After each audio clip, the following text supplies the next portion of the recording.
Good evening, everyone, and welcome to PCA's Garage. This is Tech Tactics Live, episode 46, and today we'll be talking about essential tools for DIY maintenance. Personally, I love to DIY whatever I can. Sometimes working on Porsches is not necessarily the easiest things, but if you have the right tools, it can make all the difference in the world. Before we get into it, I want to thank our sponsor, Pirelli, for making Tech Tactics Live possible. And of course, for those that are watching, if you enjoy the episode or past episodes, please be sure to give us a like, subscribe so you don't miss out. And if you're watching tonight, be sure to comment on the live chat area because this is an interactive session and we'll certainly pull some questions, and or if you have a favorite tool you want to share tonight, go ahead and put that in the live chat area so others can see. Our guest for tonight, he is my favorite Goldmeister tech. Maybe the only Goldmeister tech I know, but he's also our PCA Tech Committee member, Peter Smith. Hello, Peter. Hello, Vu. Peter, for those of you that don't know, literally signed on. He loves to make me sweat every time we do these shows because he was literally working on, I believe, an alignment on a GT3 right before logging on 2 minutes before we started the session. So thanks for making me sweat. All the powder that I had earlier was worthwhile. What time is it over there? What time is it here? I know it's still working hours for you. Still working hours for me. But thank you so much for joining us tonight. You are my go-to guy every time I'm working on a car. Probably when you see my call on your phone, you hesitate whether or not to answer because it may or may not be a quick call. Because usually he's my phone a friend. Close it back up. Close it back up. So Robert, let's throw up the agenda for tonight. Let people know what we're talking about. We're talking about whether or not can a regular person work on the newer Porsches. Obviously, the older ones are less complicated in many ways. So the newer ones with all the digital things, can we work on these newer Porsches? And Peter's definitely the person to share with us that information. Preparing your workplace for DIY maintenance. I'm so big on that, and we'll discuss and share some tips there. Do you need a lift for basic maintenance? What basic tools do you need to work on your Porsche? And then we're going to do the compressor, air compressor that is, versus battery powered tools. Are battery powered tools good enough for the work that you're going to be doing on your car? So those are the major points that we're going to cover tonight. Obviously, I have my laptop here. I have my phone. I see people all the way from Colorado, Ohio, First Settlers region. Thank you all for joining us tonight. So I'm going to be monitoring that while Peter answers some of these questions. But let's see, do we have anything else? I don't think so. We can jump right into it. So Peter, you work on primarily modern cars at the dealership. And these newer cars are incredibly complex. Some would say that they're complex like a space shuttle. They've got so many computers. I think modern day Cayenne has like 15 to 20 computers on the car. So the question is, can a regular person like myself work on a newer Porsche? Realistically, no. Every car that we work on, we hook up one of the factory testers, PWS3 that we have, and they run about $10,000, and we pay $700 a month for each unit for system support. But to actually figure out what's going on with your car, something goes wrong with it, especially anything 2015, 2016 and newer, you just need to take it to the dealer. Unfortunately, or you might have an independent shop that might be able to do anything. But as far as the newer cars go, with the latest architecture of electronics that they have and the CAN bus systems, like the Taycan right now is, I think there's systems within systems as we look at computers to handle everything. And we get a lot of faults with those when they come in. We go to Taycan, come in with a problem, and I had one I worked on yesterday, had 121 faults in it. Now you have to decipher. 121? 121. I heard the record is over 800. So 121 faults in it. I had to figure out why this car was dying on the customer while he was driving it.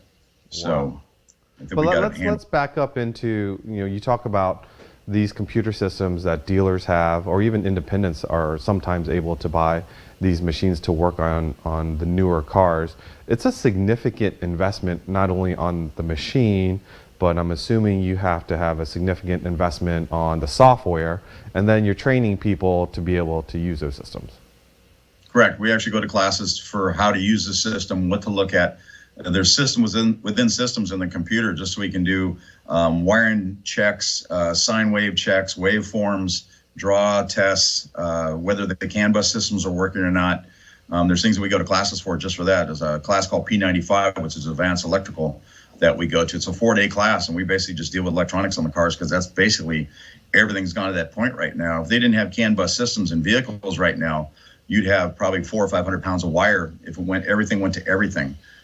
Just like turn signal lights. You've got a front end control unit, you got a rear end control unit, and the turn signal switch goes to a control unit, which goes over the CAN bus system and says, okay, turn on the turn signals. So instead of having 5 separate or 6 separate wires, you only have 2 that operate basically the whole back of the car. So there's a lot of stuff to the electronics on the vehicle there, and then the tester and the software. And we're usually doing 1 or 2 updates, 3 updates a week for software updates.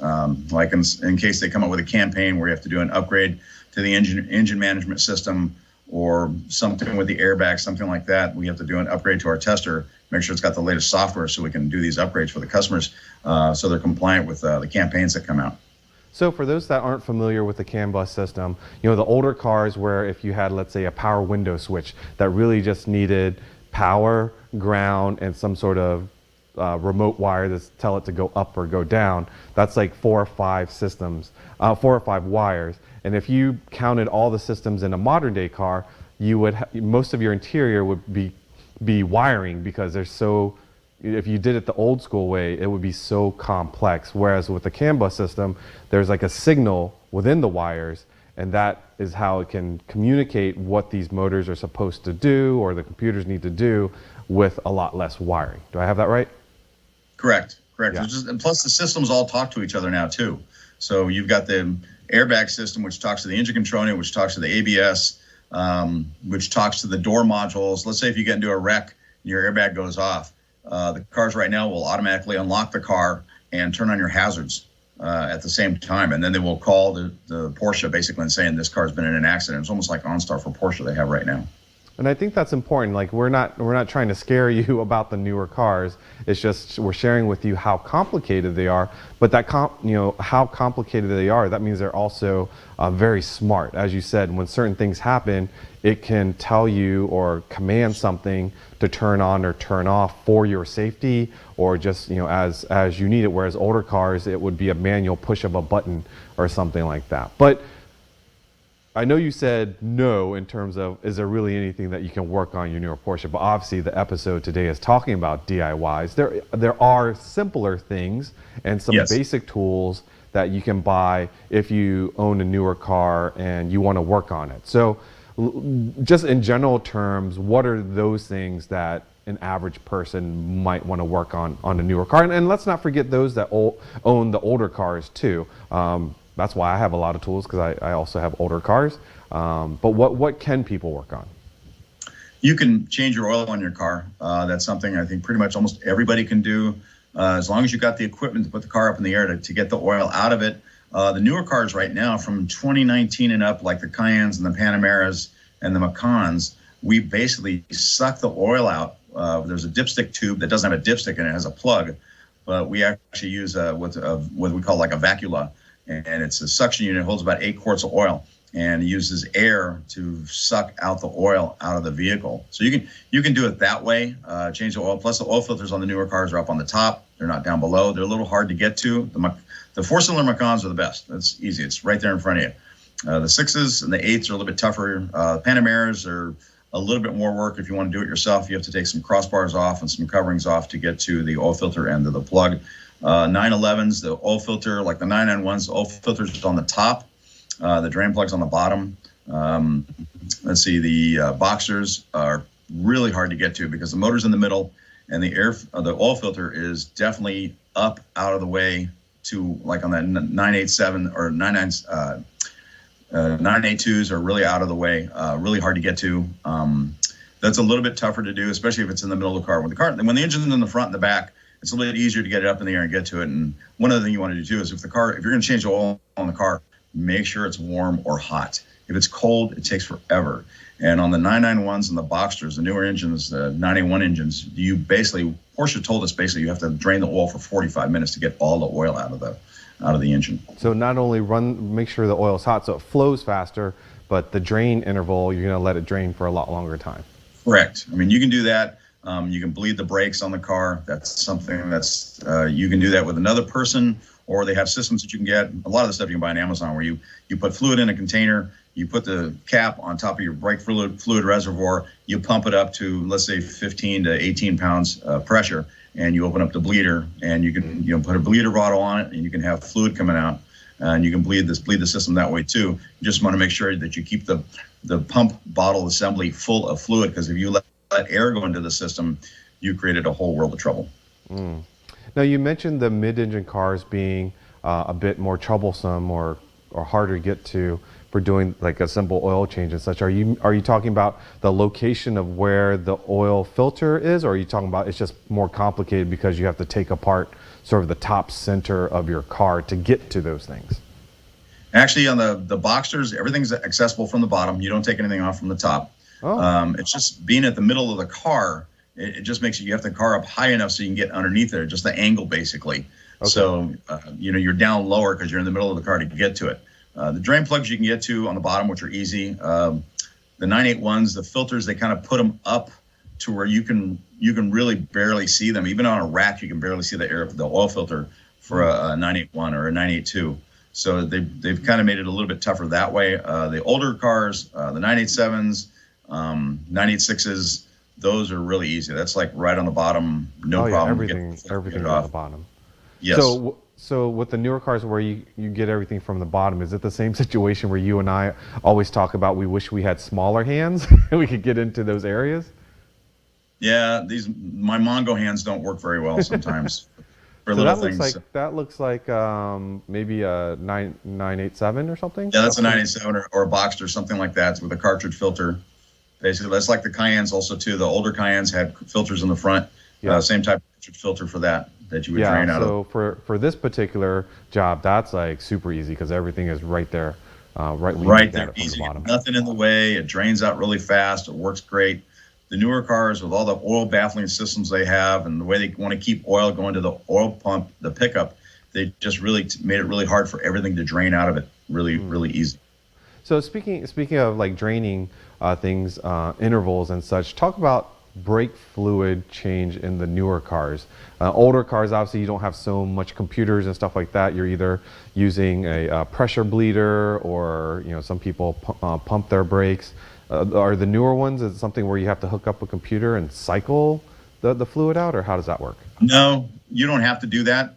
If you have to bleed the full system, because you still have a little bit of fluid that's left into the ABS system. Mm-hmm. So unless the pump is running in the ABS, you're still going to have a small amount of fluid there, but it's really just a minor amount that's in the system. So you can get pretty much the fluid change out of the reservoir and out of the calipers, just the normal way, pumping the brakes or using a pressure bleeder, just like that. Okay, just like that. Okay. And talking about brakes, how about those of us that might track their vehicles and switch to more grippy compound pads? Taking pads and stuff off of a car still the same on a newer model, or is it more complicated? Some of the cars that we have, like the newer Cayennes and such, with the big calipers, we actually take the calipers off to change the pads in those, because the calipers have gotten so big that they have to put some cross bracing on them to keep them from spreading apart because the pads have gotten so big on the cars. Just like the PCCB brakes that we have with the white calipers. I mean, the caliper, I think, is like about 11 inches long or so. It's huge, but it looks pretty. I'll tell you that much. It doesn't dust up very much either, which is nice about that. Wow. Okay. So let's talk about like the GT car. You were just talking about doing a suspension alignment on the GT3. So when you go from like a standard car to a GT3, is the maintenance on that harder than a regular car, or is it pretty much the same? No, actually, some of the GT3s are actually easier to work on the regular cars, because like the newer ones, when they came out the the 991.2s, everything went turbocharged. But on the GT3s, so if you want to change the plugs on a GT3, on a GT3, it's really easy. On a 991.2, you've got to get turbos out of the way and intercoolers and bumpers off and such. And the GT3s, it's like, wow, this is just like a lot of space. You can grab everything. You can take the coils off really fast. It's a lot nicer to work on a GT3 than it is on the 991.2s and anything with the turbos on them on the flat six sports cars. Oh, that's good to know.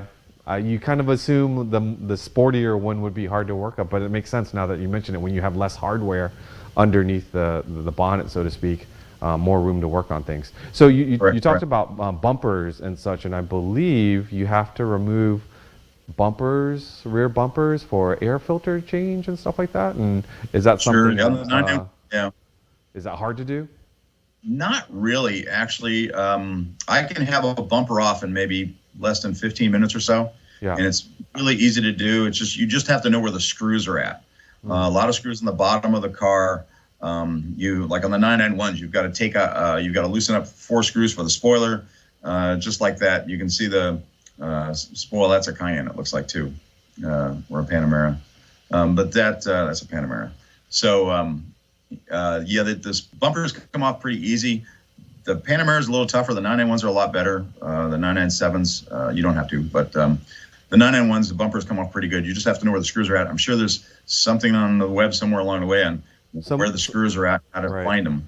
Somewhere on YouTube, hopefully even on PCA's own YouTube channel, we've taken the front bumper off of a 996 and 986, and I'm sure there's others out there that you can learn that there's really only 10, 15 screws and a couple of snaps, and you take the rear bumper off and it just makes access to everything so much easier. And it may look daunting to do, but it's not that bad. It's just really like a cover, and you take it off and then you can go to town and not worry about twisting your arm behind the bumper cover and or scratching it while you're pulling things out. So very cool. Yeah, that was a lot. The 991s made it so simple when they came out with that.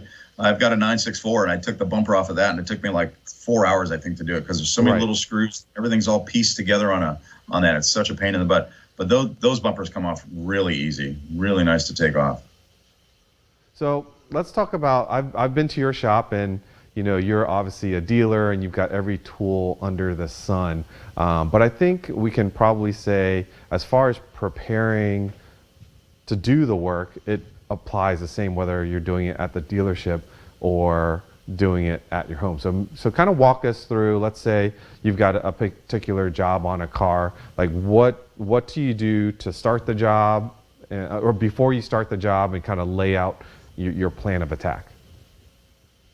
Well, first thing I do is I want to make sure I have all the parts in my hand. Don't want to start something and find out we have to order something weird or something. I did a service on a 918 a couple weeks ago, and we had to put coils in it and spark plugs and filters and drain rings and all kinds of stuff like that. So we had to look for a lot of things and make sure we had all the stuff in stock before I started working on the car, because I'm not going to tear this thing apart and find out we have something back ordered from Germany.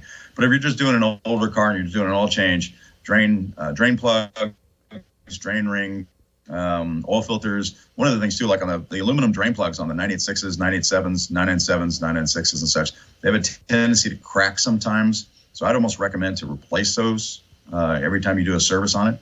It's a lot better for you, because if you crack it, you might not know it, and then you'll have a little puddle forming in your garage. But to start off, just to make sure that you have all the stuff that you're going to put in the vehicle: oil, filters, drain rings, drain plug, that kind of stuff, just to get it going. But then you need the tools to do it. So, Vu, you have a selection of assortment of tools there you want to show us?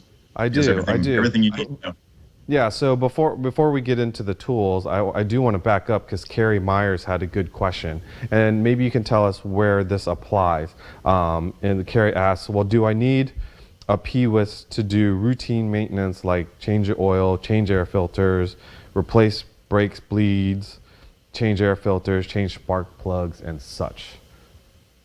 No, I don't think you need a PWIS 3 for anything like that. The only thing you need a PWIS 3 when you're doing a service on the vehicle is actually to reset the service reminder, that annoying little thing that when you start your car up says you need to do your oil change in 0 days and 0 miles. Right. That's what you need the tester for. You can use a PWIS tester. There's aftermarket systems The one I've used before, and I did a couple seminars on it before, was the Durametric system. This and one? Durametric actually has, yeah, what Vu has, but they have a couple different versions. They have the for the enthusiast, and they have the professional.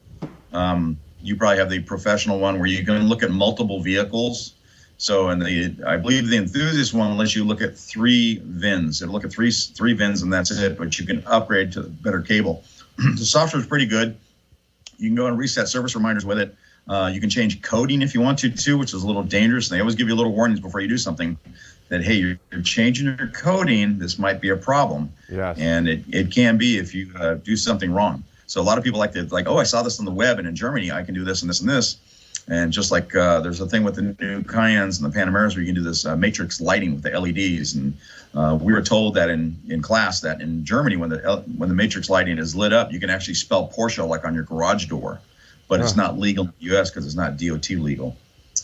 Yeah, so when you get in, we'll talk a little bit about the tools such as a Durametric, where it can be handy, as you said, to reset service intervals and such, but things can go terribly wrong if you don't know what you're doing and you go in there and you're trying to set up, certain parameters that could essentially brick your vehicle, and that you have to be very, very careful with that. Like, you don't want to freeze like my frame there. As you can see, I'm frozen, but we'll reset that. You like how I did that, Robert? Anyways, so I too, like you, like to gather everything before I work. I like to use a cart or a table similar to this one here, and I put all the parts that I need. I try to think about all the tools that I need, and it's very important you have for me, when I'm working on the driveway especially, to get a cart that has locking wheels, so your tools don't go rolling down the court, so to speak, and you have everything there, and so that when you're taking things off, you can kind of have a surface area to compare your parts, making sure. Damon was just talking about how he was replacing a thermostat on one of his cars, and he didn't notice when he was looking at the new thermostat by itself, but when he compared it to the thermostat that he took out, he noticed that the spring on the new thermostat was inverted. So it's a good idea, anything that you take off your car, just simply compare it to the new part before you start trying to force it into place, because it may not be the right part, even though you ordered the right part number, but the person picking the part, or someone switched a part inside of a box and no one knows about it and you just don't want to be sort of caught off guard and trying to, just imagine if Damon had reinstalled everything only to find out that part doesn't work. Like, that's just a huge nightmare. So that's the one thing, is I like to have a clean, neat, orderly area before I start anything. Is that fair to say?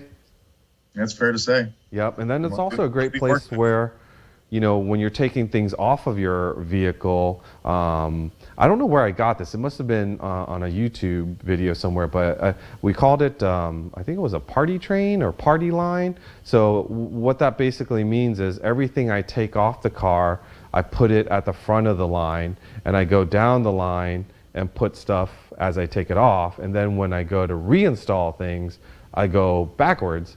And by doing that, you kind of make sure you put everything back together in the proper order that you took things off. So hopefully that little tip, the party line, party train, or something like that I picked up, I do that all the time. Some basic tools. You guys always make fun of me of my overalls here, but I can tell you, I don't wear the overalls for me. I wear the overalls for others, so that when I'm working on the car and I'm leaning over, you don't get a view that you wouldn't want to see behind me, because it's overalls. So that's why I wear it. That's why I wear the overalls. Eye protection, super inexpensive, but how many of you have said, oh, I don't need eye protection for this particular thing, and then especially if you're working on exhaust stuff and dirt and whatever gets into your eyes. Gloves. I know some people don't like to use it, but sometimes you're working with caustic chemicals, and or just you want to keep your hands clean. If you're not using these types of heavy duty gloves, at least use rubber gloves to protect yourself from the elements. Let's talk about these sort of all mechanics. This is a Kirkland 159-piece mechanics tool set, which might seem appealing to someone that doesn't have any tools. But you had a little thought on this one, Peter. What do you think about these sort of packages of tools? They're good, but 159 is kind of like a fake number, I think, because they'll throw in 20 little wrenches or 20 little Allen screws or something like that, to where it's like that makes it 159. But then also some of these kits also too, they have a SAE and metric, so you get both halves when really all you need is just the metric part of it for anything that we sell. Right. So half of this kit really doesn't apply to what we're working on our Porsches. So just think about that. If you have other cars and you have other uses for, standard tools, and it's your first toolkit, then yeah, maybe it works. It's a starter kit, but I really, buying good tools and buying the proper tools makes all the difference in the world when you're working on your car. So it's a start, but not necessarily the best solution. Here's one of my pet peeves is I cannot stand inexpensive screwdrivers. And this one's not super expensive. And yes, I probably got it because it says Porsche Motorsport. And I don't know if that makes it better, but it makes me feel better that I'm using a quality tool. I forget who they're made by, but they're weighted really nicely. You get a good grip on it. And again, having the right tool when you're working on things is so important. Do you use these? Speed wrenches? Speed wrenches. The ratcheting? Yes. Yep. All the time. I love this thing. If you guys haven't seen this one is made by Gear Wrench. It has, this extra length. Probably the most popular size is 10 mil. 10 mil. 10 millimeter. You can never have enough 10 mil wrenches. And this is really thin, as you can see here, and you can get deep, and it has very small movements where you can actually get things to work. And so a quality ratchet such as this is always a good thing. Do you want me to just keep going, Peter, and you just add? Let's see what you got. See what you got. Okay. All right. Let's see. I think I've talked about this before in other shows. My favorite pick tool. There's so many uses for a pick tool. Just get one, and then you'll understand why you need it, because you need it more often than not. We're talking about lifting the car. If you don't have a Quickjack, Quickjack is super cool for those that don't have a full lift or they don't have a permanent workspace. But if you go to is it Quick Lift or Quickjack? Quickjack. So Quickjack, those are the portable scissor lifts that you can put at the bottom of your car and lift the car vertically, and you keep the car level. Which is it absolutely important to keep the car level when you're doing an oil change? It's preferred, I'm sure. But. It's preferred because typically they're set to where the car is totally level when you're draining the oil. There you go. There's a photo of it. Yeah, that would be awesome for doing something like that. You can crawl underneath and get to where you need to go. And not only is it make it easier for you to get under there, but it's very safe. Like it's so safe that I even recommended this for my dad. He's retired and he works on his Boxster and his Volkswagen Vanagon and his he lifts things all the time. He honestly takes the wheels off his cars just to clean it because he has the Quickjack. I mean, it's that useful for him. If you don't want to go the Quickjack route and you want to maybe save a little bit of money, but you still need to get that car up in the air, race ramps, as you see here, they're super lightweight.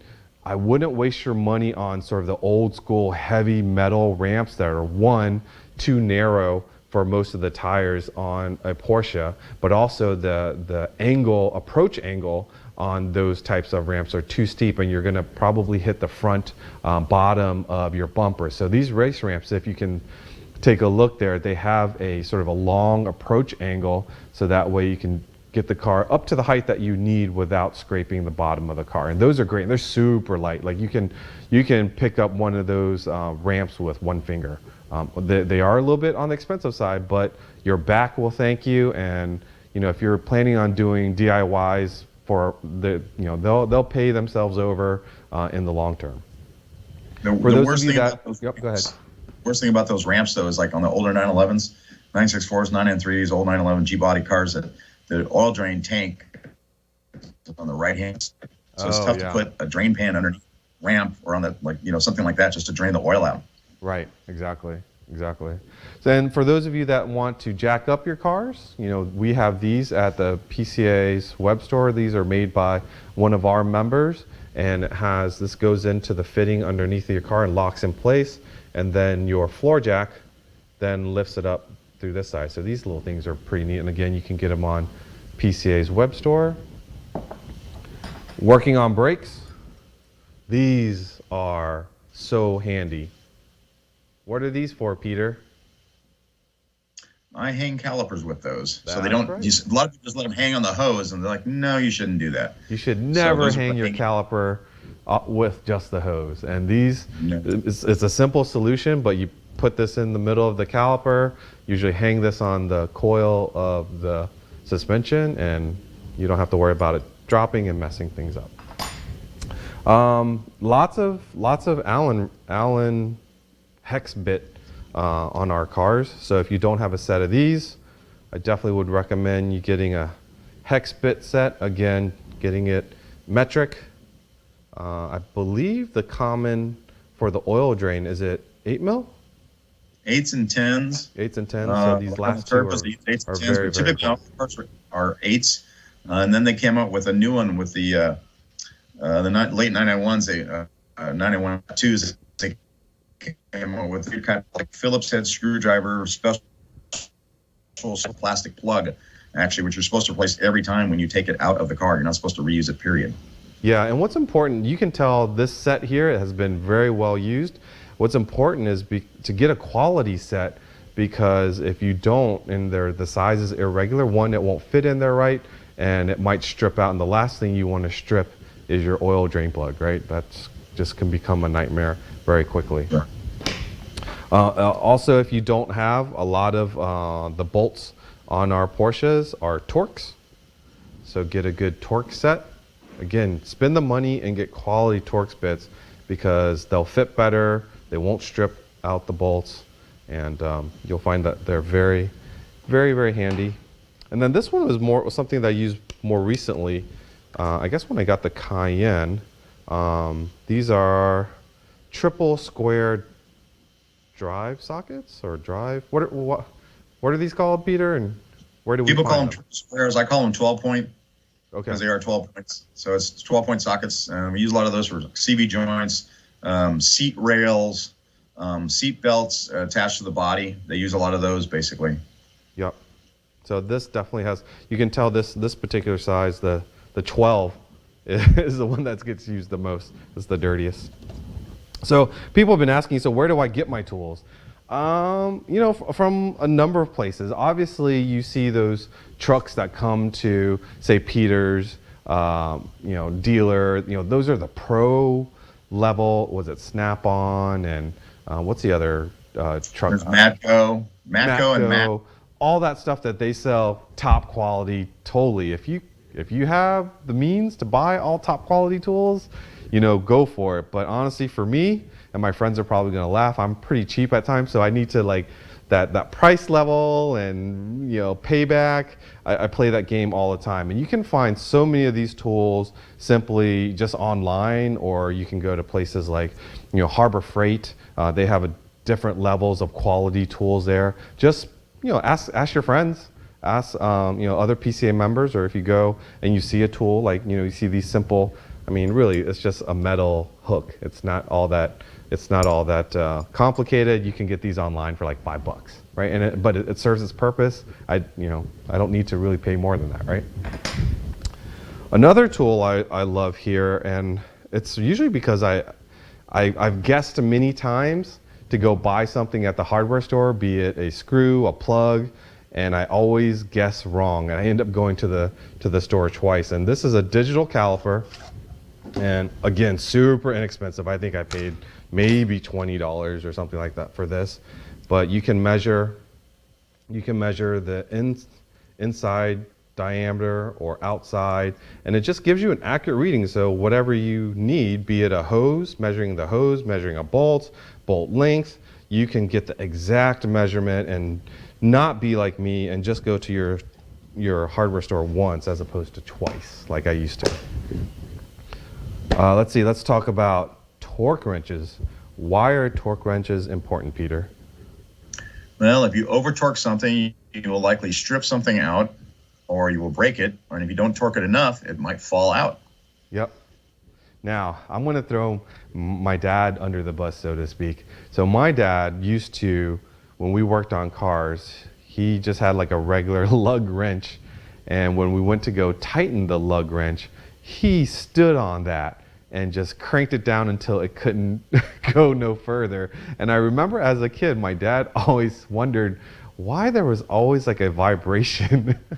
Is it true, like because he over tightened it or maybe didn't tighten it evenly, caused the wheel to not fit properly and possibly vibrate? I remember that used to happen back, I don't know, 15, 20 years ago. I haven't seen that happen in any of our cars, basically.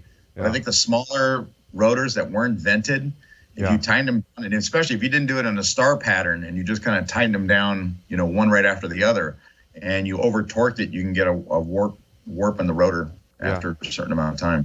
Exactly. And also it's important to have the right torque spec for when you need to service the car. How many times, and you've probably cursed a number of times, where you've gotten the biggest gun you've got to take off a wheel with 700 foot-pounds of torque, and it feels like it's not going anywhere because somebody somewhere decided to just jam on that and not even care about torque, just maxed it out. Yeah, people do that. We got the big breaker bar. I got a nice 4-foot breaker bar that I use to take off wheels on certain occasions, basically the center lock ones. Yep. So that is something good to have. There's a trick for taking those off sometimes. I do it with it up in the air. You're trying to break them free, but it's up in the air. If you go like you're tightening it down and then pull up really fast, you can break the bolt or the lug nut, loose basically. You got to make sure you got a strong shoulder in that because you're going to jerk it a little bit. But I've done that for a while when I didn't have the car on the ground, it was up in the air, how to break it loose. And people over tighten wheels all the time. Yeah. So the reason why I brought 2 torque wrenches is because I have a smaller torque wrench for tightening things like the oil drain plug. The oil drain plug that I have for my car, I think only requires like 19, I'll open this up for you to see here, Damon, only requires like 19 or 20 pound-feet of torque. Not a whole lot, and you can, by hand quickly go over that, and if it's an aluminum piece or something like that, you could strip it out and then you're in a world of hurt. As far as this big one here, again, you can go crazy on buying quality torque wrenches, and again, if you have the means and you find that's worthwhile, please do so. But these 2 here are pretty inexpensive and they've worked for me. This torque wrench here is primarily used for torquing my wheels, and for those of you that don't know, 96 to 100 foot-pounds of torque is really all you need to tighten your wheel. Of course, always refer back to your owner's manual or specs on your car for exact amount, but is that generally around the amount you would torque things to, Peter? That's about it. That's around there. Yeah. This little piece that sits with my torque wrench, Peter, you know what this is. I think you know what this is. Well, I have sets of those in my toolbox. This is called a back saver. Because what you do is you put this where one of your lugs would go into, and this is where you would slide your wheel onto it, and it lines it up perfectly. Because how often, when you don't have this, when you put your wheel onto the rotor, it never lines up. But when you have something like this, it lines it up perfectly. And when I say it saves your back is because you're not constantly pulling it out, rotating it, putting it in, pulling out, rotating. This one shot, you can go straight onto your rotor and it lines up perfectly. So again, this piece is maybe $10, $15 online, and it is a back saver. They actually come in every car that is sold that has the bolts on them.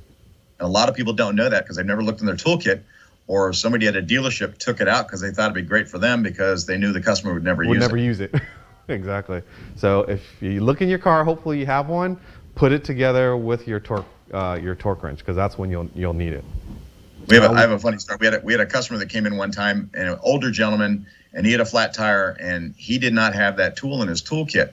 So he went home and designed the exact same thing that goes into the kit, and came out and was going to patent it, and brought it down to our dealership to show us what it is. He said, sorry, you should have this in your car. We showed him the piece that he had designed, which is exactly the same thing that was in the car. So well, he felt had the right idea. I don't know how much time he spent on that, but it was like, wow, okay. It was such a great idea. Someone already did it for you. Exactly. So here is my collection of breaker bars. We talked about it earlier. I don't use these very often, but they certainly come in handy when you do some of those tougher jobs, such as suspensions or engine pulleys and stuff like that. We just need that extra leverage. Very simple tool, but very effective too when used correctly. Let's see. We're talking about this is my favorite tool, and it's not an expensive tool. This one's made by Pittsburgh.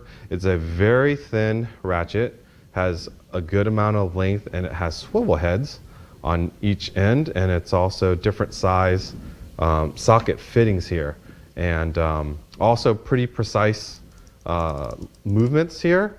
I think this is like $35. Again, this is my favorite tool. I use this all the time, and hopefully you guys have a favorite tool, and you'll share it here with the live chat.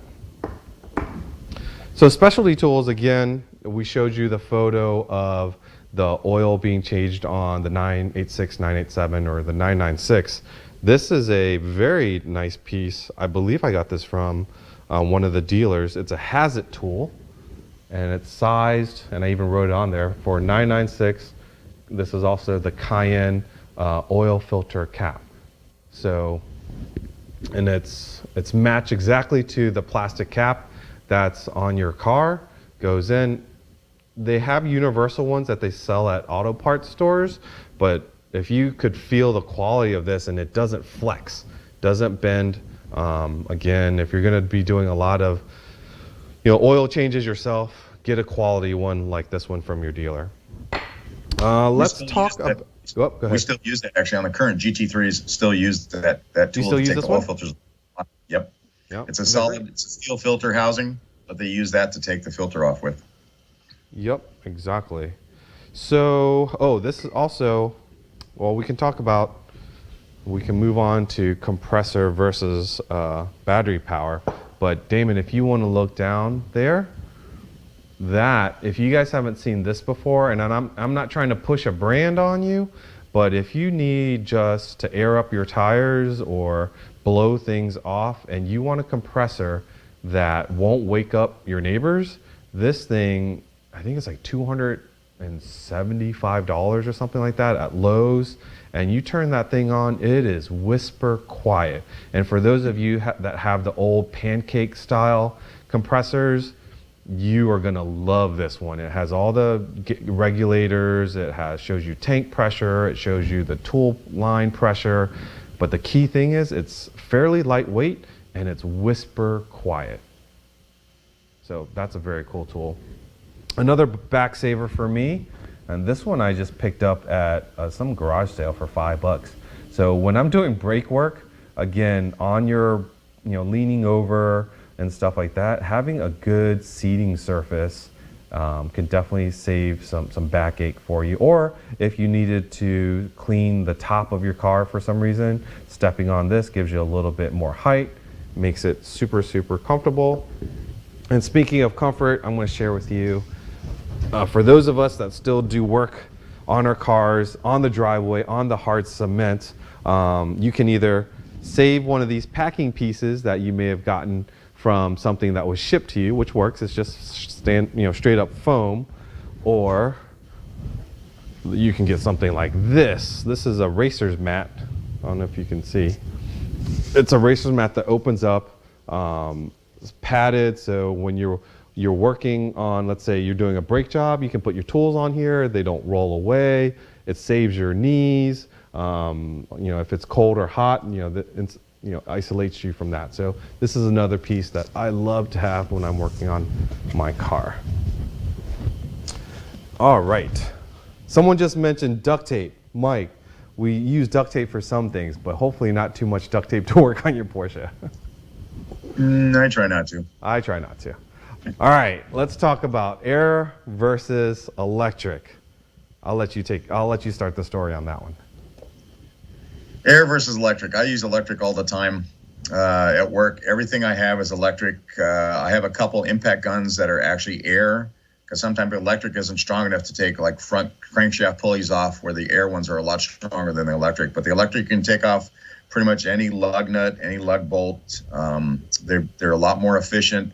They're easy to carry around. You don't have to have a compressor with you. That's one of the major things about those. Milwaukee's a good brand. I have a Milwaukee gun actually in my toolbox, and I have a snap-on one. And they're just it's the way things are going right now. Everything's going electric right now. So that's what we've been doing that for years. So yeah. I use 3/8 ratchets, 1/4-inch ratchets, half-inch impact guns, 3/8 impact guns. Everything I have is electric. And they've come down in price and gone up in power. Like this one here is probably at least 5 years old. It's the 20-volt lithium-ion one, 700 plus pound-feet of torque. And I haven't come across anything I couldn't either loosen, and if it didn't loosen, I broke it. So I don't know how much more power you need than that. And what's nice about when you're using this is you don't have the air hose that gets in the way. And yes, this is a big one. I have a smaller version of this that also is, I think, 200 or 300 pound-feet of torque, which is plenty for most jobs that you're working on your car. It has a light built into it. Highly recommend that over air. This here is one of my latest toys. This was a little pricey. This is actually a Mac Tool Ratchet, and you can use it like a regular ratchet. If you start off and it's really on there tight, you can actually lever it and use it just like a traditional ratchet. But once you've broken it loose, you just fire it off, and there's a light, and you take a bolt out in a quarter of the time that it would normally take you to go clickety click click click click. So if you're looking for a cool tool to invest in, this is one that I would also recommend. So let's go back to the Durametric here. Again, our cars, you can do a lot of things without it, but you might not be able, some cars you can just go into its, menu and reset things. But I know back even my 06 Cayenne, when that service indicator comes up, the only way to reset it is with a PWIS or with something like this with the Durametric. So again, share with folks, what you can do with this. Durametric is it's my go-to tool when I don't have a PWIS tester. Let's say if I'm at my house and I'm trying to reset one of my own cars or just check faults, any of the faults that are in the systems, all the systems. It looks at pretty much every system in the car. A lot of scanners just look at just the DME, the engine management system, and it can bring up a fault with that and clear and erase codes. But the PWIS tester or the Durametric can actually scope things. You can actually see waveforms, actual values of temperature sensors and stuff. And it's very convenient. You just need a laptop and you buy the kit, to hook up to your laptop, download the software. They update the software all the time. It's been pretty efficient for me. I've used it for, I don't know, probably over 10 years now for Durametric. It's been pretty good. Yeah, and it's amazing how, like I said, the cars today are so much smarter that when you run, there's one function that you start off that says search and kind of scan for faults, right? And it just tells you exactly, it knows so much about your car. And then you can clear faults, you can see if they come back. And I personally just use a very, very basic functions on this, because like I said earlier, if you get into trying to program something and you happen to do it incorrectly and you brick your car, that could be very bad. So be careful with that. And if you have a couple of friends that have Porsches too, and it's not just your own cars that you're working on, why not split the cost? Because if you need it, they'll probably need it too, and maybe you can share the cost of the system. And to run it, you will need, I believe, a Windows operating system laptop. I don't think they've figured this out for Mac just yet. While I'm looking down here next to the box, this is kind of important too if you go the route of impact tools. And this is actually an impact socket. And maybe you want to share with folks why that's important to have impact sockets. Well, impact sockets, they direct a lot more of the torque to get the wheels off and on. Basically, anything that's over 17 millimeters you want is an impact socket. They're a lot thicker, a lot more robust. The current, like a chrome socket, is a lot thinner. You can actually break it apart.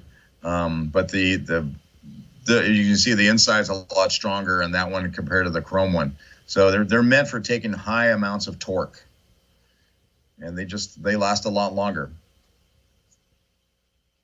So, are there anything that in the shop that you work out of at the dealership that you wish you had at home, and therefore you don't maybe do a particular job at home and you wait to do it at the shop?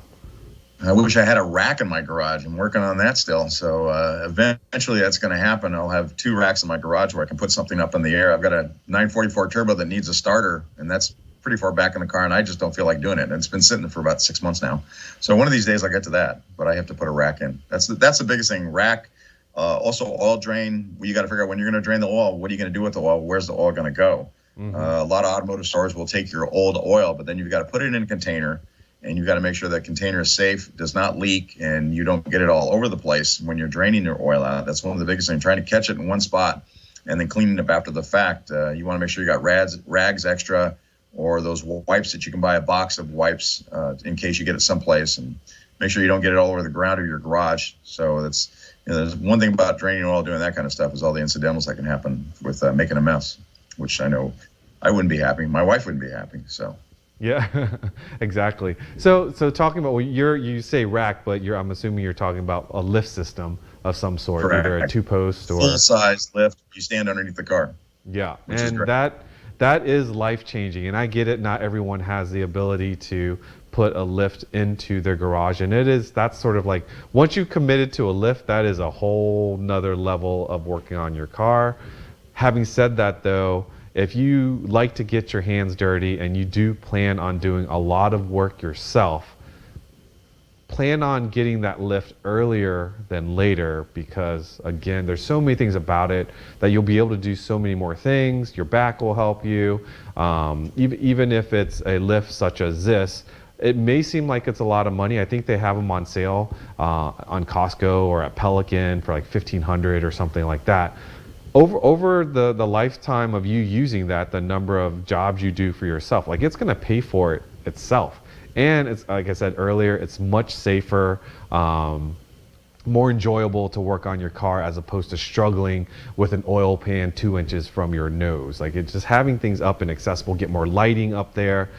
It just makes, it's just so worthwhile, right? And you also get a whole new set of automotive friends that want to come over to your house for some reason. How funny that does happen. that does happen a lot. So be prepared for that. All right. So let's talk about, someone's shared with Frank Venezia a Stubby quarter flex head ratchet. And that kind of goes in line with the conversation that we had earlier. Sometimes is not a whole lot of space in the engine compartment of a Porsche, and you do have to get those little tools in there because you can't get your big hands in there, and these micro tools, that you can get in there, and you have to be patient, but you kind of get in there. Like, I know doing a water pump on a 996, for example, there's some bolts on at the 2 o'clock, 3 o'clock, that having small ratchets and a lot of patience is necessary to do that job. One thing a couple of tools that I have that I use a bit, because if you have places where you can't really ratchet much, it's about a foot long, and it's got 2 ends on it, and one's for your ratchet to go in, another one for the socket to go in, and it's chain driven. So you can actually put it up on a socket and then have your wrench on the bottom half, and you don't have to move it. So if you're in a tight spot and you can't move around anywhere, this thing, I use it with my ratchet and my electric ratchet, and I can just loosen up a bolt and have it come straight out, and I never move that tool within the housing, basically. So it's small enough to fit into tight spots. I've seen those. I do not have one of those tools. I never thought it would be useful, but now. Oh, very useful. Yeah. Is that it? Something like that? No. I mean, those are like speed ratchets. Maybe that is that. I'm not sure. It's hard to tell what that was. because it looks like I see, It like kind of looks like that. I know what you're talking about, but yeah, that basically, could be something just like that. yeah. And it looks like they're different sizes. It looks like they're different size sockets with a 1/4 inch, insert on the bottom. But this is one that'd probably be good something too. I've never seen those before. But this is gear driving. You can actually just put a socket on the end of it. So, yeah, there's options. Now, you've also been known to make your own tools.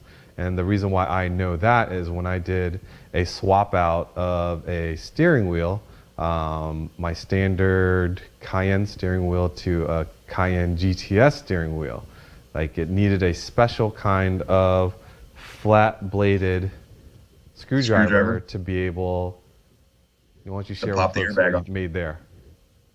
It was I kind of bent it it was a straight screwdriver at first, and then I heated it up and bent it to like a 45-degree angle so you can get underneath the clip of the airbag and spread it to pop it out. It was really hard on the Cayennes. And the newer cars now, they've made it to where you just take a 30-millimeter torch, you push it in from the bottom, and the whole airbag pops out. The older older Cayennes were just total horrible to take them apart. It was a real pain in the butt. Well, speaking of things being a pain in the behind, one of our most recent videos where Damon was doing the deep oil sump on his car and changing or getting the oil out of the car, not having the proper oil pan makes a huge difference in terms of the mess that you'll make. And I think we have it sitting over here. Maybe Damon can point to it. This might work for some cars, but it definitely does not work for a Cayman because the oil came out so fast and it didn't capture, what he needed. I think you even had to change your shirt because of it. Yeah, I did. So get a big, deep. Most Porsches are going to have 9 to 10 quarts, right? Somewhere around there. Some of the cars we typically and the newer cars are coming out less and less. The new 992 GT3s, you only get about 5 quarts out of it, and the engine holds only like 8.5, 9. So we don't get a full oil change when you do the newer 992 GT3s. But the older cars, are pretty much everything's about 8 to 10, somewhere around that point. Yeah, so you definitely want to make sure you get enough that's going to catch it very quickly. And then plan of disposal, taking it to your local oil recycling and such, and or just packaging it and taking it to, like the AutoZone or wherever that they might take recycled oil. So there you have it. Those are the majority of the tools. Again, folks, if we didn't list things on, you didn't list it on, if we didn't talk about it, put it into the live chat. I want to share with you that the next Tech Tactics Live will be March 30th. We'll be talking hopefully about wheel repairs. We've all unfortunately had a wheel meet a curb at some point or maybe hit a pothole. How do people repair it properly? Paint, does it weaken the structure of the wheel? We'll be talking about that.